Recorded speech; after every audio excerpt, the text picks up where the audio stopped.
예. 다 의문을 받으셨죠? 오늘은 제10항 그리스도의 신성에 대하여 이 부분을 함께 읽겠습니다.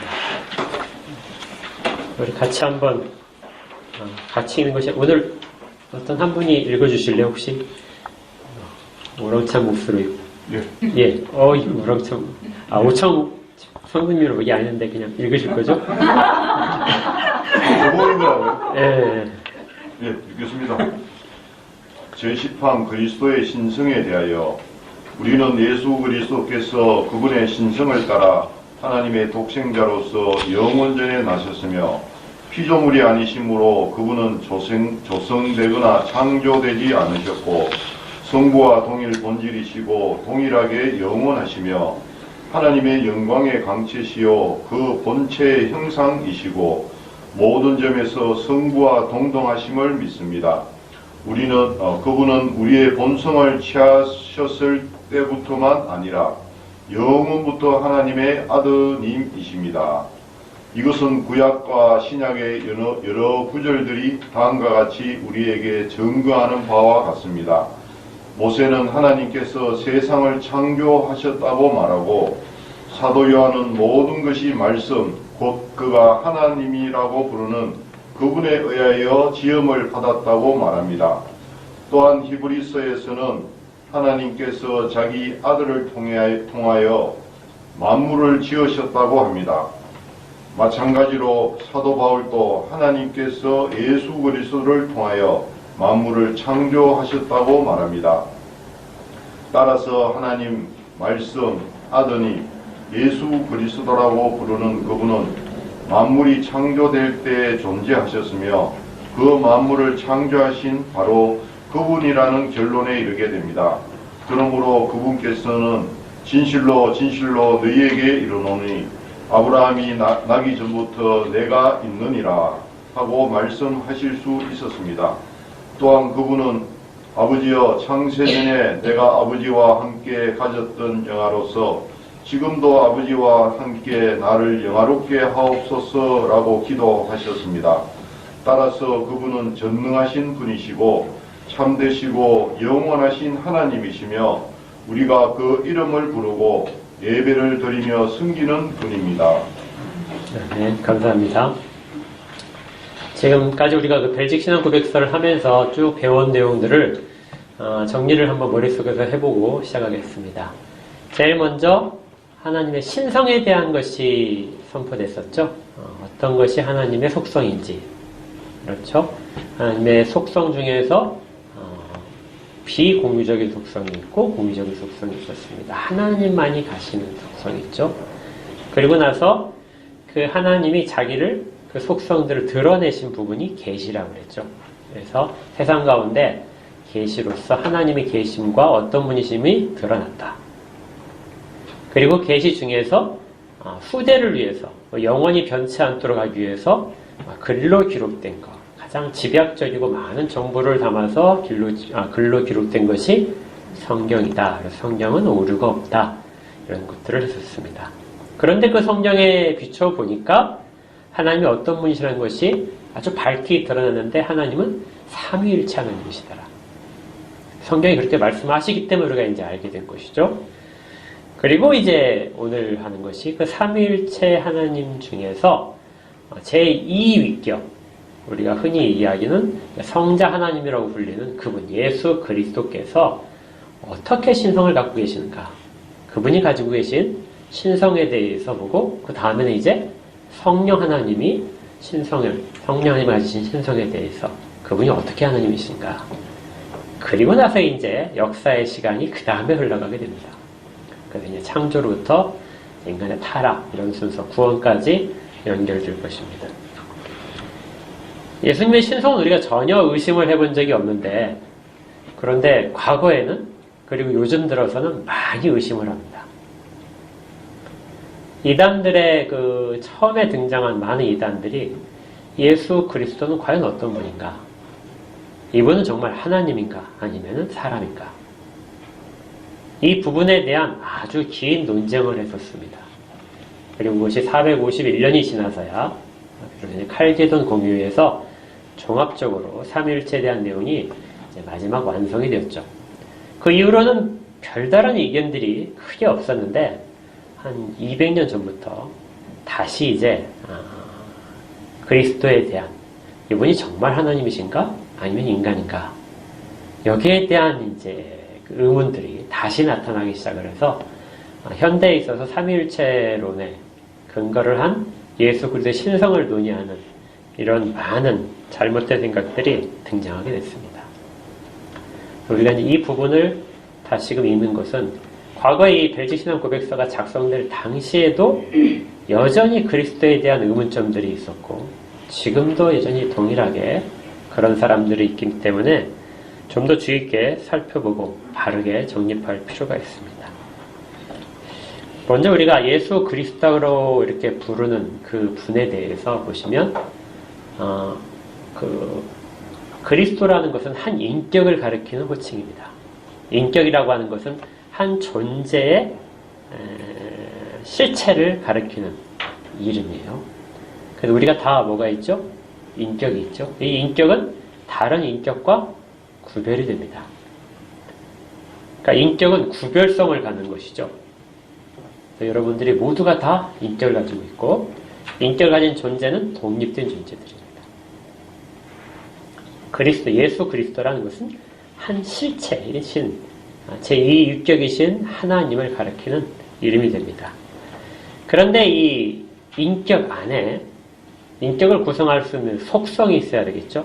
그것을 이제 우리가 본성이라고 하는데 그리스도 안에는 이 본성이 다른 위격의 하나님과는 다르게 인성이 있습니다.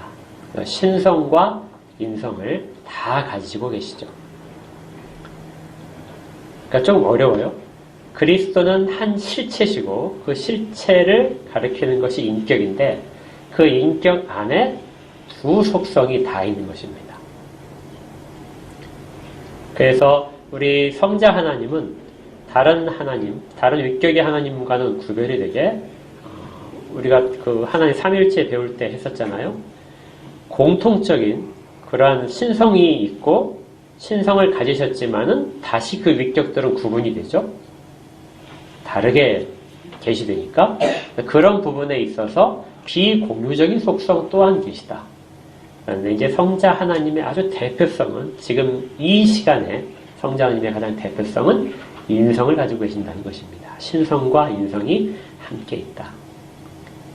그런데 이것은 구별은 되지만 구분은 되지만 혼합되지도 않고 또 물과 기름처럼 이렇게 분리되어 있지도 않다. 신비롭게 연합되어 있다. 이것이 그리스도의 기독론에 있어서의 핵심입니다.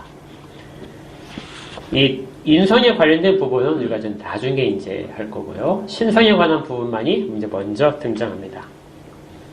그리스도의 신성에 대해서는 이 우리 벨지신앙국에서 함께 이겼지만 앞부분에 첫 번째 그 단락에 있는 내용들이 모두가 다 그리스도의 신성에 대한 정확한 묘사입니다. 그 부분을 다시 읽어보시면 우리는 예수 그리스도께서 그분의 신성을 따라서 하나님의 독생자로서 구별되는 것이죠.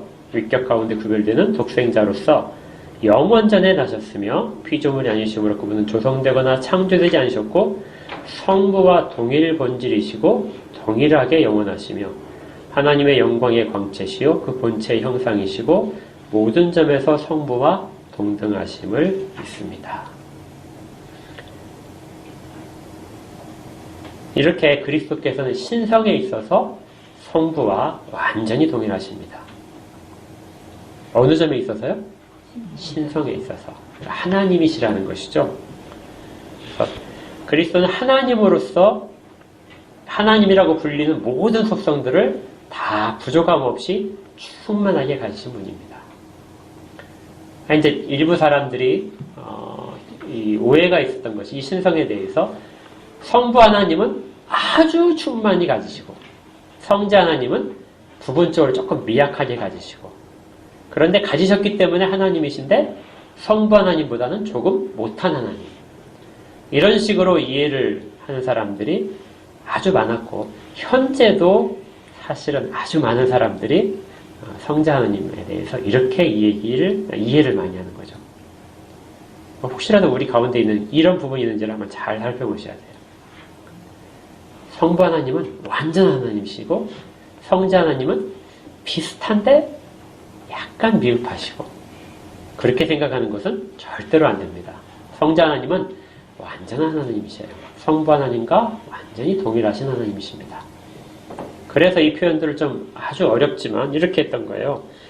그리스도는 하나님으로서의 모든 것, 하나님을 하나님 되게 하는 모든 속성을 충만히 소유하셨다.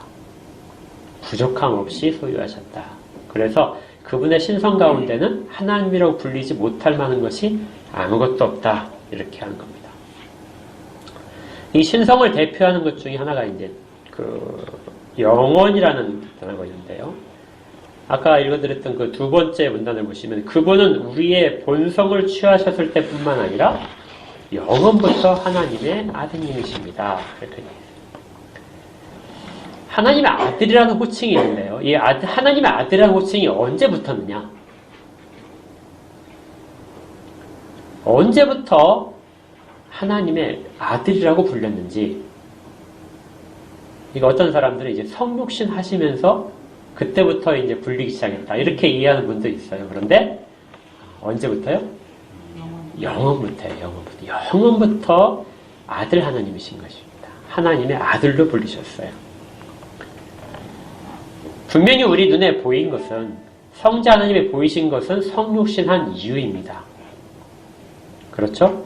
계시로서 우리가 드러내신 것은 성육신한 이유가 되시지만, 하나님께서는 이전부터 성자 하나님으로 계셨다, 아들 하나님으로 계셨다는 것을 계속해서 반복적으로 말씀하신 거예요. 그것이 요한복음에 아주 잘 나타나 있습니다. 요한복음 1장 14절을 제가 읽어드리면요.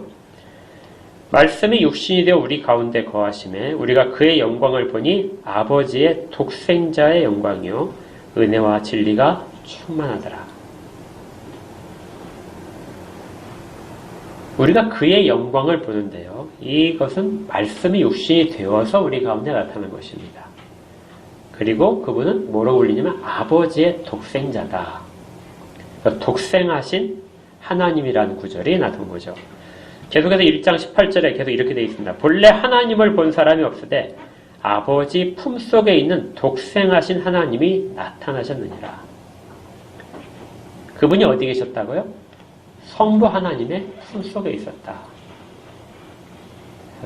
원래 삼위일체 하나님께서 항상 같이 계셨는데 별도의 구분되어서 있는 적이 없습니다. 항상 같이 계세요. 그런데 그 하나님의 아버지의 품속에 있던 독생하신 하나님, 그러니까 처음부터 같이 있었던 하나님은 우리 예수 그리스도는 이전에 성자 하나님이 독생하신 하나님, 하나님의 아들로서 성부 하나님과 항상 같이 계셨다 하는 것을 나타내고 있는 거죠. 그래서 독생자라는 표현을 우리가 지금도 사용을 하는 겁니다. 성탄의 의미에서 독생자가 아니라 영원부터 독생자시다. 우리와는 구별이 되죠. 우리도 양자되면 되지만, 우리도 아들됨이 되지만 그분 가운데서는 구별되기 위해서 항상 뭐를 붙이죠? 영원부터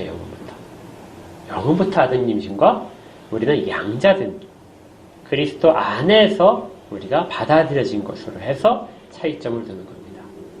그러니까 어떤 사람이 예수 그리스도도 하나님의 아들인데 나도 하나님의 아들이다. 그럼 어떤 착각을 할 수 있을까요? 그럼 나도 하나님이네? 네. 내 가운데도 하나님이 계시네? 물론 계시긴 하지만 내가 하나님이 될 수는 없죠.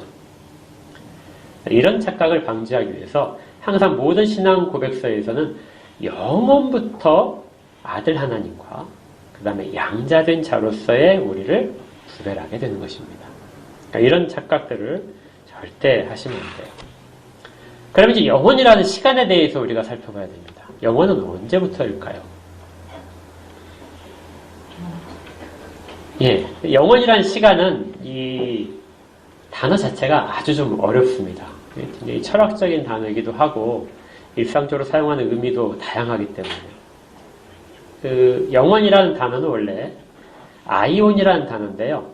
얘는 어떤 시대라는 것으로도 번역할 수 있어요. 그러니까 정해진 시간, 그 시간을 쭉 흘러가는 것을 아이온이라고도 이야기할 수 있습니다. 그런데 좀 더 다른 의미를 갖고 있는데요.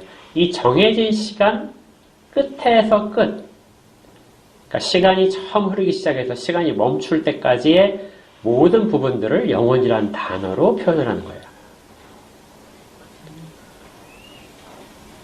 그러니까 영원부터 영원까지다 하려면은 무슨 뜻일까요? 시간의 처음부터. 시간은 처음부터 있었던 것이 아니라 언제부턴가 하나님이 창조하신 이후에 시간이 존재한 거예요. 시간이 있을 때부터 시간이 멈출 때까지. 여러분, 시간이 멈춘다는 거 혹시 생각해 보셨어요? 우리가 동작을 딱 멈추면 시간이 멈추는 것이 아니라 시간 자체가 멈추는 거. 모든 창조의 것들이 다 끝날 때, 그때가 이제 영원인데요. 그때부터 처음부터 끝까지 이 부분을 영원이라고 합니다. 그런데 또 다른 뜻도 있어요.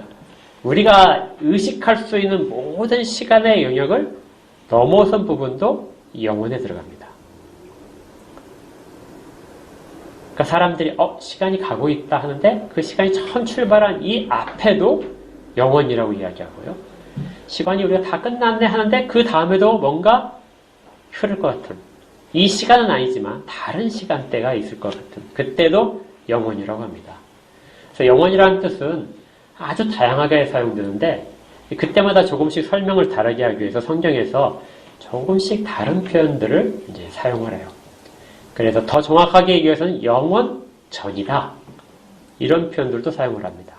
이것은 정말 우리가 시간에 대해서 판단할 수 없는, 어떤 잴 수 없는 그 시간이 시작된 시점보다도 훨씬 더 전에, 이걸 이제 우리가 영원 전이라고 따로 이름을 붙이기도 하고, 또 창세 전이라는 말을 붙이기도 합니다. 창세 전에. 그러니까 세상이 창조되기 전에, 세상이 창조되면서 시간과 공간이 창조된 거거든요. 시간과 공간이 창조되기 전에, 창세 전에라는 의미를 갖고 있죠. 그래서 이건 논리적으로도 설명할 수 없고 또 어떤 물리적으로 증명할 수도 없는 그런 것이 이 영혼이라는 개념 속에 있습니다. 또 태초란 말도 있어요. 태초란 말은 우리가 잘 아시죠? 우리 여기에서도 지금 그렇게 나와 있는데요. 세 번째 문단에 보니까 구약과 신약의 여러 구절들이 다음과 같이 우리에게 증거하는 바와 같습니다. 모세는 하나님께서 세상을 창조하셨다고 말을 했다, 이렇게 되죠. 이게 창세기 1장 1절을 말합니다. 태초에 하나님이 천지를 창조하시니라.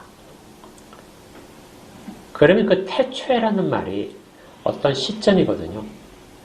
어떤 순간에 세상이 존재하게 되는데 그 이전에 하나님은 계셨다는 거잖아요.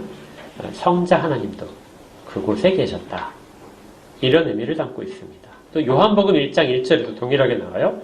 태초에 말씀이 계시니라. 이 말씀이 하나님과 함께 계셨으니 이 말씀은 곧 하나님이다. 그러니까 태초에 말씀이 계셨다. 태초에 하나님이 계셨다. 이 말씀이 곧 하나님이다. 그래서 이 말씀으로 지칭되는, 말씀은 로고스라는 이름을 가졌는데 이 로고스가 바로 우리가 지금 알고 있는 예수 그리스도시다. 이분은 언제 계셨다고요? 태초에 계셨다. 영원 전부터 계셨다. 이렇게 이야기를 하는 겁니다. 그러니까 창세라는 말은 피조물의 관점에서 봤을 때 세상이 존재한 것이니까 세상이 존재하기 전부터 계신 분이 이 성자 하나님이시다 하는 거고요. 요한복음 17장 5절에 아버지여 창세 전에 내가 아버지와 함께 가졌던 영화로서 지금도 아버지와 함께 나를 영화롭게 하옵소서 하고 말씀하셨어요. 언제 가지고 계셨다고요? 창세 전에 내가 아버지와 함께 뭐를 갖고 있었어요? 영광을 갖고 있었다는 거죠. 이렇게 해서 주님께서 나는 창세 전부터 있는 존재다 하고 말씀을 하신 겁니다. 또 17장 24절에도 아버지여 내게 주신 자도 나 있는 곳에 나와 함께 있어. 아버지께서 창세 전부터 나를 사랑하심으로 내게 주신 나의 영광을 그들로 보게 하시기를 원하나이다. 아버지께서 창세 전부터 나를 사랑하셨다. 그러니까 삼위일체 하나님은 이 땅 가운데 어느 누구도 본 적이 없지만 삼위일체 안에서 서로 어떻게 했다고요? 영광을 돌리고 서로 사랑할. 그렇게 해서 창조 이전부터 이미 삼일체 하나님의 신성한 교제들이 있어 온 것이고 그것을 주님께서 이 땅 가운데 보여주신 것입니다. 또한 이것은 앞으로도 계속되기 때문에 영원이라는 말로 쓰고 있죠. 그래서 영원부터 영원까지 성자 하나님은 하나님의 아들로서 계십니다. 이 부분을 잘 기억하시고 그렇다면 나중에 우리가 천국 가서 봤을 때 어떻게 우리 주님을 볼 것이냐? 주님을 가리키는 명칭이 나오겠죠. 성육신을 하기 전에는 우리 주님의 명칭이 로고스였습니다. 말씀. 빛이라기도 하고 생명이라는 말씀. 모든 것들을 다 하는데 그냥 보통의 가장 대표적인 것으로 로고스를 얘기하죠. 로고스로 계시던 분이 이 땅 가운데 성육신을 하심으로써 이름이 바뀐 거예요. 근데 이름이 바뀌는 순간 뭐가 바뀐 것을 이야기하냐면 인격이 바뀐 것을 의미합니다. 그러니까 하나님으로서의 신성은 변하지 않지만 인성을 취하심으로써 새로운 이름을 가지신 거예요. 그렇다고 그분이 하나님이 아니신 것은 아닙니다. 그러니까 어떤 사람들은 예수님께서 이 땅 가운데서 육신을 입으셨을 때 존재 자체가 완전히 바뀌었다. 그래서 하나님이 더 이상 아니다. 예수 그리스도는 하나님이 아니다 하고 이야기를 하는 사람도 있어요. 왜냐하면 인성 가운데서 섞였기 때문에 하나님으로 말씀드리기는 하나님 부르기에는 좀 어렵다. 그런데 신성은 전혀 변하지 않습니다. 만약에 변한다면 신성이라 이름을 붙일 수 없어요. 그래서 하나님은 중간에 육신을 입으셨다 하더라도 하나님이십니다. 십자가에 못 박혀 죽으셨다 할지라도 하나님이시고요. 부활하신 다음에도 하나님이십니다. 장소와 시간과 관계없으신 분이시죠. 대신 이름만, 인성을 입으셨을 때 이름이 예수 그리스도로 바뀐 것입니다. 독생하신 하나님과 예수 그리스도는 같은 단어예요. 대신 인성을 취하시기 전과 후의 이름으로만 따로 구별할 따름입니다. 처음에는 그런데 우리 구약에서는 이걸 찾아보기가 어렵죠. 구약에서 성자 하나님을 찾아봐라. 그러면은 아무리 뒤져봐도 이렇게 볼 수는 있을 것 같은데 실제로는 좀 명확히 살펴보게 되면 절대 아닙니다. 그래서 구약에서는 성자 하나님을 알아보기가 어려워요. 대신 예언 속에서 어떤 한 인물, 딱 단수로 표현되는 한 인물, 아까 우리 오전에 봤던 그 C라는 인물, 아니면은 그 선지자, 그 왕, 이런 식으로 어떤 직분을 가리키는 호칭으로서 나오는데 그분을 하나님으로서 가리키는 호칭은 나오지 않습니다. 그러다가 주님이 이 땅 가운데 오셔서야 비로소 이제 우리는 아들 하나님이 계셨다는 것, 그리고 우리 가운데서 그렇게 불려져야 된다는 것을 알게 된 것이죠.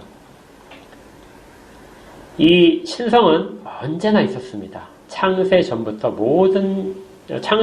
있었고 삼일체 내재적인 것으로 있었고 피조물 가운데서도 있었습니다. 로마서 1장 20절에 이렇게 돼 있어요. 제가 읽어드릴게요. 창세로부터 그의 보이지 아니하는 것들 곧 그의 영원하신 능력과 신성이 그가 만드신 만물에 분명히 보여 알려졌나니 그러므로 그들이 핑계하지 못할지니라. 창세 전부터 계시던 하나님의 신성과 능력이 피조물들을 통해서 그들이 볼 수 있도록 피조물 사이의 관계 속에서 나타나셨다는 것이죠. 그렇다면 우리는 이제 어떤 추측을 할 수 있냐면요. 하나님의 신성과 능력이 나타났다면 두 번째 위격이신 성자 하나님의 신성과 능력도 세상 가운데서 보여졌다고 생각하는 것이 옳습니다. 사람의 이성적인 판단으로는 성자 하나님이 계신 것을 몰랐지만 그 피조물 사이 속에서의 모든 것들을 살펴보면서 성자 하나님이 자기를 보이셨다. 이렇게도 충분히 이야기할 수 있는 거죠. 왜냐하면 하나님의 신성과 능력이 보일 때 성자 하나님은 안 보였다. 이렇게 말하면 안 되기 때문에요.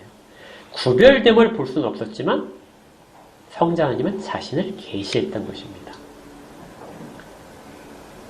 그래서 이것을 이제 우리 아까 그 갈라디아서 같은 표현으로 하게 되면 성령이 미리 아브라함에게 알려주셨다. 성경이 미리 알려주셨다. 이런 표현이 있었어요. 어떤 것도 기록되기 전이지만 이미 알려주셨다 하고 이런 표현들을 즐겨 사용하는 것입니다. 그 다음에 베드로전서 1장 20절에 그는 창세전부터 미리 알림받으셨다. 알림받으신 이시나 이 말세에 너희를 위하여 나타내셨다. 그러니까 독생하신 하나님이라는 하나님의 아들이라는 그 부분은 늘 우리 가운데 보여졌지만 우리는 다 알 수는 없었는데 이제 마지막 때가 되어서 아들 하나님으로서 예수 그리스도로서 우리 가운데 나타나신 분이시다 하는 것이 되는 거죠. 그리고 이 예수 그리스도가 나타나심으로 말미암아 이제 시간은 다른 차원의 시간으로 갑니다. 이걸 우리가 이 시간대를 말세라고 하는 거죠. 그러니까 언제 예수 그리스도가 나타나시냐? 말세에 나타납니다. 그리고 그리스도께서 육신을 입고 예수 그리스도의 이름을 가지실 때부터 이미 말세는 시작됐어요. 이 말세 속에서 우리는 그리스도 안에 담겨져 있는 존재가 됩니다. 그리스도를 통해서 우리를 선택하셨고 우리는 그 일 가운데서 하나님을 알게 되는 거죠. 그래서 벨기신앙 고백서가 여기까지를 쭉 설명한 것입니다. 자, 그 다음에 이제 성경의 증거들을 조금 이제 살펴보겠습니다. 성자 하나님이 실제로 우리 가운데서 증거되는 내용들입니다. 창세기 아까 읽었던 1장 1절과 요한복음 1장 1절은 사실은 같은 내용을 담고 있어요. 그래서 묘하게도 창세기와 요한복음을 이렇게 비교해서 읽는 방법이 있습니다. 그러니까 창세기 하나님이 천지를 창조하신 내용에 대해서 요한복음이 동일한 내용들을 다시 이야기를 하고 있는 거죠. 그래서 구약과 신약의 처음을 이야기할 때 어떤 분들은 창세기와 요한복음으로 이렇게 구분해서 시작을 하기도 합니다. 다른 공간복음과는 다르게 요한복음은 창세기와 비교되는 부분에서 시작한다 이렇게 되고 창조의 기사가 요한복음에서 많이 그렇게 인용되어서 비유로 나타납니다. 그리고 이 창조주로서 성자 하나님을 이야기하는 부분도 역시 있어요. 그러니까 단순히 성자 하나님은 그냥 우리 구속을 이루는 하나님이다 이렇게만 성경이 이야기하지 않고 성자 하나님이 창조 가운데서도 함께 하셨다는 내용들을 성경이 아주 분명하게 밝히는 것입니다. 거기에 요한복음을 다시 보시면 요한복음 1장 2절에는 그가 태초에 하나님과 함께 계셨고 만물이 그로 말미암아 지은 바 되었으니 지은 것이 하나도 그가 없이는 된 것이 없느니라. 그러니까 성자 하나님으로 말미암지 않고는 아무것도 존재할 수가 없었다는 거죠. 또 골로새서 1장 16절을 만물이 그에게서 창조되되 하늘과 땅에서 보이는 것들과 보이지 않는 것들과 혹은 왕권들이나 주권들이나 통치자들이나 권세들이나 만물이 다 그로 말미암고 그를 위하여 창조되었다. 그러니까 하나님이 성자 하나님 창조하시고 뭐 천사들 창조하고 이런 식으로의 창조설을 부인하라는 거죠.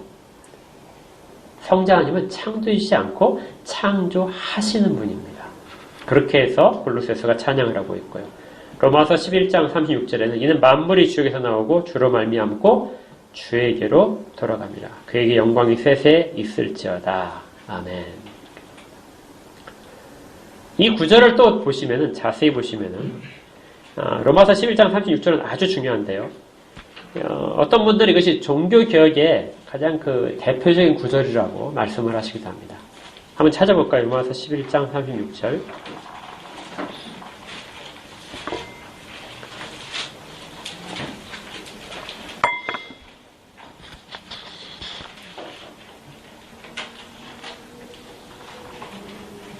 찾으셨으면 이제 거기에 색깔 있는 펜으로 나중에 표시를 해두는 게 좋아요. 이 부분은 외워두는 것도 아주 좋습니다.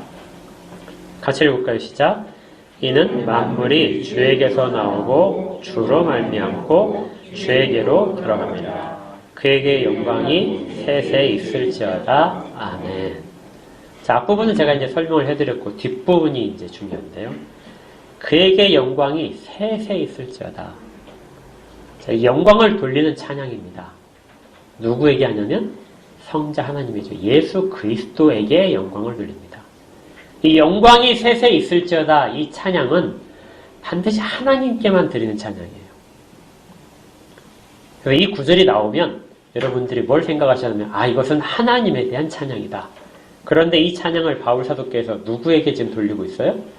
성자 하나님께 돌립니다. 그래서 성자 하나님도 우리의 찬양을 받기에 충분하신 분이시다. 이 부분에 대해서 같이 노래를 하고 있는 거죠. 이것은 구약 시대에도 여전히 이 부분이 있었습니다. 이 부분은 이제 통과하고요. 그 다음에 그리스도의 신성은 그분의 사역 가운데서도 드러났어요.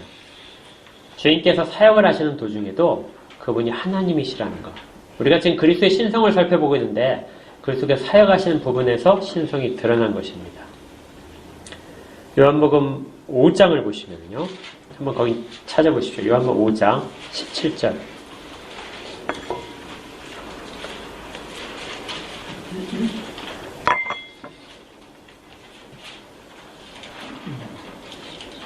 요한복음 5장 17절입니다.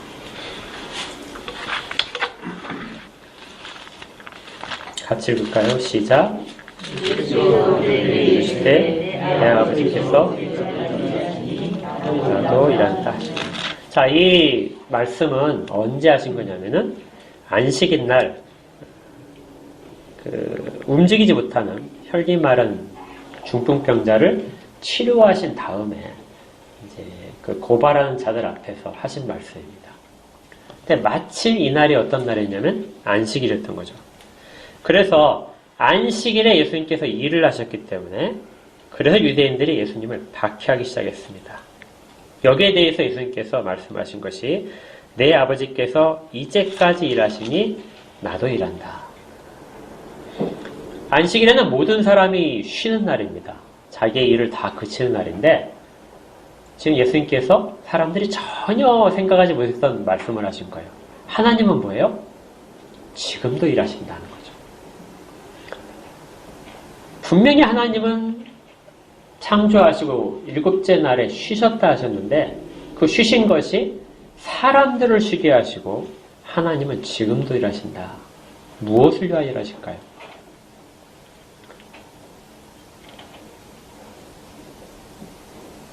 하나님이 이 세상을 모두 다 섭리하십니다. 주장하시죠. 세상에 있는 모든 것들이 다 규칙적으로 질서에 맞춰서 움직일 수 있도록 하나님은 지금도 일하시고요. 또 사람들을 구원하시기 위해서 일하십니다. 모든 악한 걸로부터 자기의 백성을 보호하시고 그 수렁에 빠지지 않도록 죄악 가운데서 유혹에 넘어가지 않도록 지키고 계십니다. 이런 모든 일들을 지금도 계속해서 하는 것이죠. 그래서 심지어 어떤 분들은 하나님은 지금도 계속 창조하고 계신다. 사람들의 영혼을 새롭게 창조하시고 사람들 가운데 말씀을 새롭게 들려주시고 이러한 일을 지금도 하신다. 그래서 이걸 새 창조라고 어떤 분들은 이야기를 해요. 하나님은 한 번도 쉬지 않으셨다는 겁니다. 그런데 지금 안식일 날 우리 주님께서 그 걷지 못하는 사람을 치료하신 이에 대해서 아버지가 일하시고 내가 일한다. 그러니까 안식이란 개념으로부터 벗어나 있는 분이죠. 그래서 이 사역 가운데서 아버지와 내가 같은 일을 한다 하고 말씀을 하신 겁니다.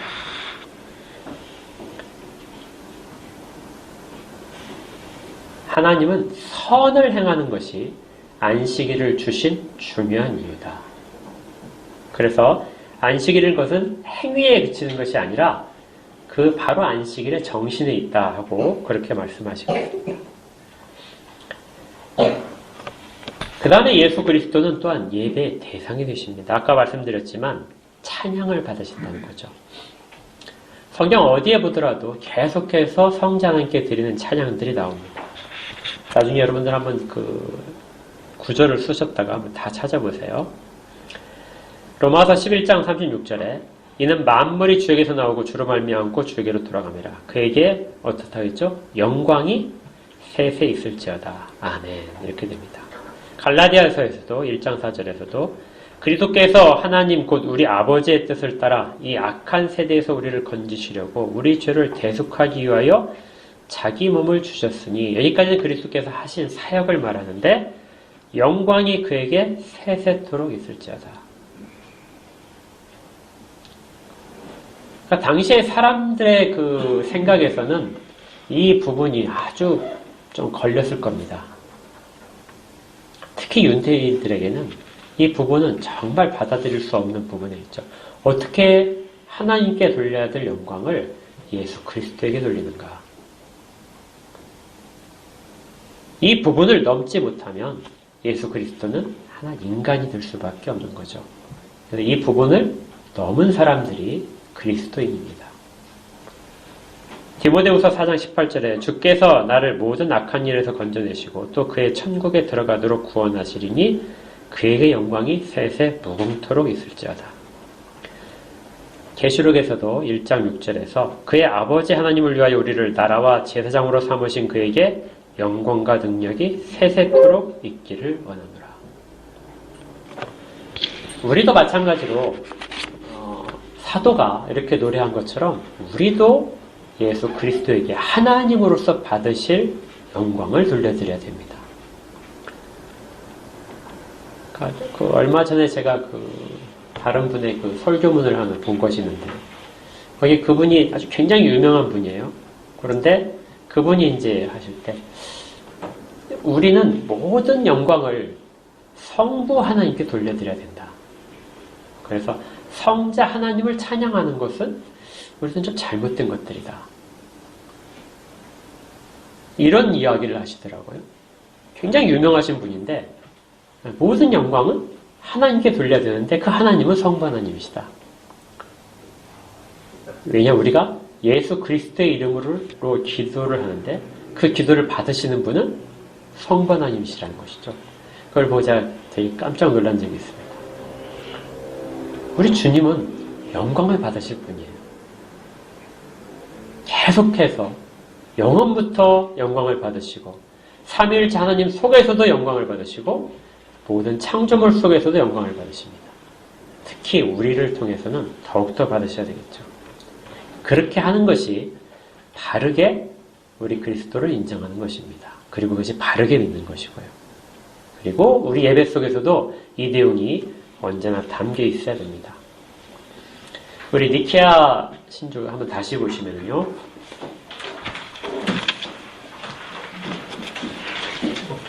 특별히 이 부분에 대해서 아주 신경을 썼었어요. 우리 전에도 한번 살펴본 적이 있습니다. 니케아 콘스탄티노플 신경에서 성부 하나님에 대한 내용은 두 줄밖에 없죠. 니케아 콘스탄티노플 신경 이것이 삼위일체에 대해서 아주 중심을 둔 그런 신경인데요. 성부 하나님에 대해서는 단 두 줄이고 그리고 성자 하나님에 대해서 아주 많은 부분을 기록하고 있습니다. 그리고 오늘 우리가 살펴본 그리스도의 신성에 대한 부분이 두 번째 단락에 있는 거예요. 그리고 우리는 한 주님 예수 그리스도를 믿습니다. 그분은 하나님 아버지의 독생자이시고 만세 전에 창세 전이란 말 대신에 만세 전이란 말 썼어요. 만세 전에 성부에게서 나신 분이에요. 그래서 하나님의 아들이라고 불리시는 거예요. 독생자라고 불립니다. 참 하나님에게서 나오신 참 하나님이시오 빛에서 나신 빛이시고 그분은 나셨으나 창조되지 않으셨고 성부와 동일 본질이시며 그분으로 말미암아 만물이 창조되었습니다. 우리가 살펴본 모든 내용들을 다 담고 있는 것이 여기 있고요. 그 다음에 세 번째 단락은 나중에 우리가 살펴볼 그리스도의 인성에 대한 부분입니다. 그래서 그분은 사람이 되셨습니다. 사람으로부터 나셔서 사람이 되셨습니다. 하는 부분이 그 밑에 있는 단락이 되는 것이죠. 오늘 우리가 살펴본 부분은 예수 그리스도께서 어떤 분이신가? 그분은 영원하신 하나님이시다. 육신을 입기 전에도 영원하신 독생자 하나님으로 계셨고 육신을 입은 다음에도 역시 마찬가지로 독생하신 하나님이시다. 단지 이름만이 출생 이후로 이 땅에 성육신하신 이후로만 예수 그리스도로 불리시는 것입니다. 그리고 앞으로도 영원히 예수 그리스도로 불리실 것입니다. 그것이 그분의 인격을 가리키는 우리 고유명사이기 때문에 그렇죠. 우리는 그것을 이제 다 받아들이고 다 믿고 마땅히 돌려들 찬양은 우리 주님께 우리가 주님이라고 불리는 그 하나님께 돌려드려야 될 것입니다. 전혀 부족하지 않고 전혀 어떤 충만하지 않는 부분이 없이 모든 신성을 가지신 분, 마땅히 받으셔야 할 분을 마땅히 찬양하는 것이죠. 우리가 그런 주님 앞에 지금 서 있는 것입니다. 함께 기도하겠습니다.